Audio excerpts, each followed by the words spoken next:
Hello Love Divers, welcome to my video. Cards were introduced to the game in the 2.0.0 update, which brought along beautiful illustrations as well as new mechanics to the game.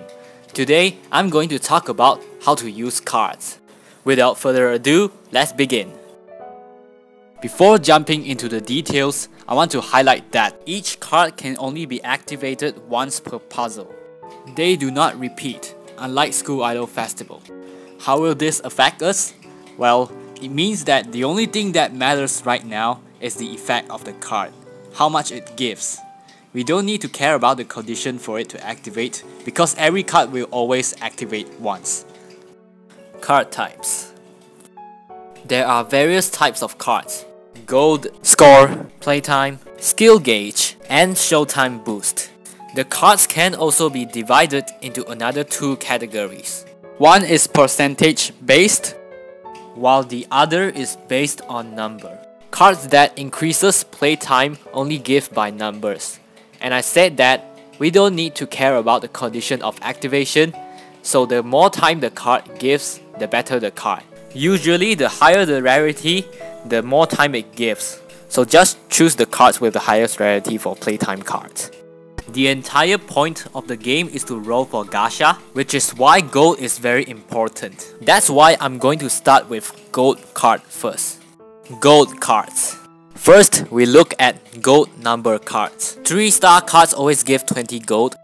4-star cards, no matter it is idolized from a 3-star or is originally a 4-star, will give 30 gold. 5-star cards give 40 gold.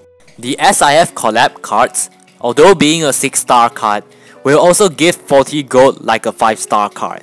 I don't have a normal 6-star card, but I can guess that it will give 50 gold. So for gold cards, put the higher rarity ones, unless the card has a very difficult condition to activate. Like this one for example, which requires you to pop 3 gold bombs.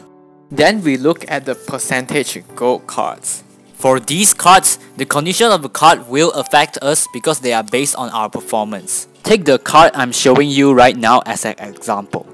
The effect of the card is increase gold by 2% when puzzle ends. If you get 1000 gold in a puzzle, you will earn an extra 20 gold. Whereas if you get 2000 gold, you will get 40 gold instead. The problem with percentage card is the condition of activation of the card causes it to activate too early. This Honoka card I'm showing you right now activates at your first showtime. I put her in my team, and during my first showtime, this is what I get: 2 gold. That's because during my first showtime, I only have 74 gold. Even if I use another card that activates at the last 20 seconds of the puzzle, it is still not worth it because it gives less gold even though it's a 5-star card. I usually gain 1000 gold at the 20-second mark. 3% of 1000 is 30 gold, which is equivalent to a 4-star number card. Therefore, you can safely say that the only good percentage cards are the ones that activate at the end of the puzzle. Score cards. Score only matters during score attack or score missions. For number score cards, 3-star cards give 240k score, 4-star gives 360k, and 5-star gives 480k. Just now I said that percentage cards that activate at the end of the puzzle are good, but it wasn't the case for score cards. This Kotori I have gives me 2% score boost at the end of the puzzle, but it is hard for me to achieve the same standard as the number score card. In order for me to get 240k bonus, I need to get 12 million score, 18 million score for 360k, and 24 million score for 480k, which is almost impossible to achieve. In short, always choose number score cards over percentage. Showtime gauge cards. Showtime gauge cards are all percentage cards. They are good for earning score as they prolong the 3 times score boost from Showtime. However, since Showtime does not give gold boost, so they are not used to earn more gold. But entering Showtime can help you in another way to earn gold. Every Showtime entered gives you 3 seconds of playtime, and more playtime means more gold. Ideally, you want to get into showtime as fast as you can and get out of it so you can re-enter the next showtime for maximum bonus playtime. But if the card activates during showtime, it will prolong it, causing the next time you enter showtime to be delayed. What I mean is, it is good if the card activates when not in showtime, but it is bad if the card activates during showtime if you want to earn gold. But there is an exception, which is this card. It activates at the start of the match and we can be sure that we will not be in showtime. That means this card is guaranteed to give the positive effect. And you can safely put this card into your team to earn gold. Skill gauge cards. I haven't gotten many skill gauge cards to present to you guys, so I need to do it in this form. 5-star card boosts your skill gauge by 6 and 4-star card boosts by 5. There are some 4-star cards that only boost by 4, but you're probably not going to use them. These cards are overall very good, so use them as you like, but I want to focus more on percentage skill gauge cards.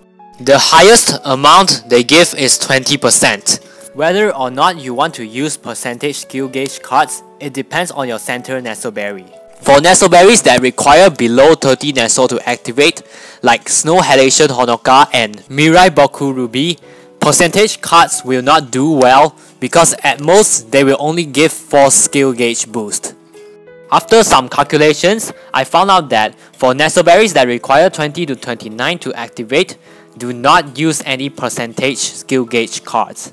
And those that require between 30 to 39, use 20% only. And for 40 to 49, just don't use 10%. Number skill gauge cards will always give more than 10% skill gauge cards. Here is a summary of this video. Use playtime cards that give the most time. Use number gold card of higher rarity or percentage gold cards that activates at the end of the match. Only use number score cards. Use showtime gauge cards to boost your score, not your gold, unless the card activates at the start of the puzzle. And do not use percentage skill gauge cards if the center Nesoberry has low activate requirement. And that's all I have for this video. I hope you liked this video and feel free to add me in the game and follow me on Twitter for Puchiguru related posts. Thank you for watching.